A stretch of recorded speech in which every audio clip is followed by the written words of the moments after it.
ఇక్కడ ఆదోనిలో క్రైస్తవ సమాజంలో ఎంతమంది ఉంటారు సార్? 50,000 50,000 మంది ప్రజలు అంటా ఉన్నారు. వీళ్ళందరి బాగోగులు చూసుకోవాల్సిన బాధ్యత కూడా మీ మీద ఉంది. కేవలం మిమ్మల్ని నేను చూసుకుంటాను, మీరు ప్రజల బాగోగులు చూసుకోవాలి. ప్రజల ఆలోచన విధానాన్ని మార్చుకోవాలి. మీ మీ చర్చలకు వచ్చేటువంటి పేదవాళ్ళు పడే కష్టాలు మీరు కూడా బాక్స్ లో కూర్చొని చాలా వింటూ ఉంటారు నాకు తెలిసి.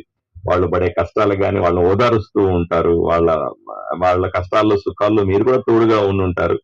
నిజంగానే పేదవాడికి సాయం చేసే విషయంలో మీ చర్చిలకు వచ్చి మీ దగ్గరికి ఎవరన్నా రిక్వెజేషన్ వస్తే తప్పనిసరిగా వాళ్ళ నా దగ్గర తీసుకురండి. పేదవాళ్ళందరికీ న్యాయం జరగాల, పేదవాళ్ళందరికీ ప్రభుత్వం వైపు నుంచి వచ్చే పథకాలన్నింటినీ కూడా చేర్చి క్రైస్తవ సమాజంలో ఉన్నటువంటి 50,000 మంది కూడా సుఖ సంతోషాలతో స్వేచ్ఛగా ఆదోనిలో తమ మతాన్ని అనుసరించే అవకాశాన్ని, ఆ స్వేచ్ఛ